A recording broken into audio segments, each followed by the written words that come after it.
राम राम। सरस्वती ज्योतिष विज्ञान institute of astrology में आप सभी का हार्दिक स्वागत है।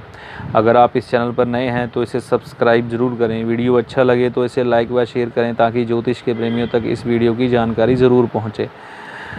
और जब भी आप चैनल को सब्सक्राइब करें तो नोटिफिकेशन को ऑल पे सेट करें, जिससे कि हमारे आने वाले हर वीडियो की जानकारी सबसे पहले आपको मिले। चंद्र खाना नंबर 12 में लाल किताब के अनुसार क्या फल करता है, एक छोटी सी लाइन, उसके बाद इस पर चर्चा शुरू करते हैं। याद करके रोता है घर उजड़े हो वीराना, जाहिल बना वही जो था माहिर ज़माना। मतलब कि ये इंसान इस जहान में काफ़ी हुनरमंद, अक्लमंद और माहिर माना जाता है, जिस विषय में ये महारत रखता है। नेक दिल होगा, नेक रूह होगी। ऐसे लोग समाज में भलाई के कार्य करते देखे गए हैं। ऐसे लोगों की सलाह लोगों को बहुत ज़्यादा रास आती है, यानी कि प्रॉफिटेबल होती है और उनको इससे लाभ होता है। पर जो लोग इनसे सलाह लेते हैं या इनकी बात मानते हैं या इनसे फ़ायदा लेते हैं किसी तरह का, वही लोग इनसे गद्दारी करते हुए इनको उस चीज़ का क्रेडिट नहीं देते या इनकी नेकी का बखान दूसरों के आगे नहीं करते। पर अगर हम गैबी तौर पर यानी कि ईश्वरीय तौर पर देखें तो ये ईश्वरीय गुण ऐसे लोगों के अंदर होते हैं जिसके कारण यह देवता स्वरूप इंसान माने जाते हैं जब ये किसी की मदद करने पे आते हैं। ये चंद्र खाना नंबर 12 अकेले का फल है। जायदाद जद्दी के मामले में, यानी कि जो ज़मीन जायदाद धन दौलत इनको अपने पिता की तरफ से मिलती है, वो किसी न किसी तरह से इनकी धीरे धीरे ख़राब होती चली जाती है। इनके पास टिक नहीं पाती।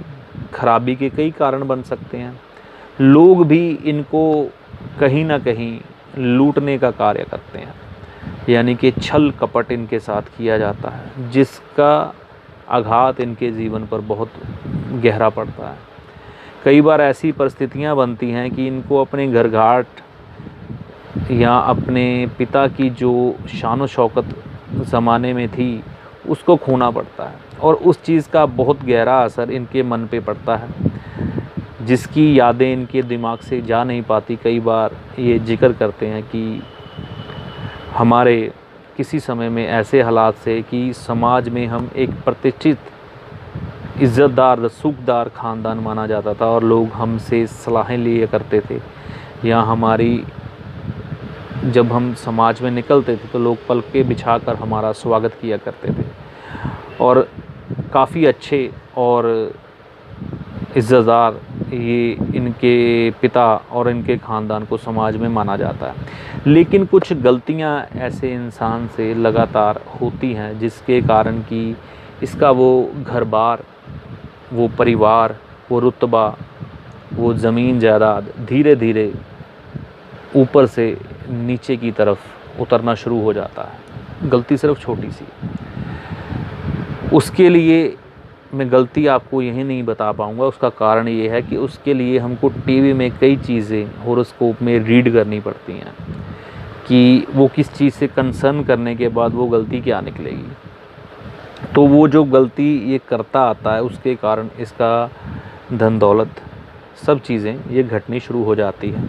और एक समय ऐसा आता है, ये जो माहिर है इंसान पूरे समाज में, जो माना जाता था कि इससे अच्छा और समझदार इंसान कोई नहीं है, वो उसको जाहिलों की गिनती में यानी कि बेवकूफ़ों की गिनती में रख दिया जाता है। ऐसा समाज में कई व्यक्तियों के साथ आपने होते हुए देखा था। लेकिन ये चंद्र 12 वाले के साथ कुछ खास परिस्थितियों में होता हुआ देखा गया है। तो आप किसी सुयोग्य लाल किताब के विद्वान से अपनी जन्म पत्रिका की जांच करवाकर अपने चंद्रमा को अशुभ स्थिति में जाने से रोक सकते हैं। तो ये ज़रूर करिए, नहीं तो चंद्रमा आपको यहाँ पर अशुभ फल प्रदान करेगा। शिव भोले की भक्ति इसके लिए अच्छी रहती है। घर में बतौर उपाय जो लाल किताब कहती हैं, एक छोटा सा उपाय, कांच की बोतल में बरसात का पानी भरकर आप रख सकते हैं। इससे आपको शुभ फल की प्राप्ति होगी।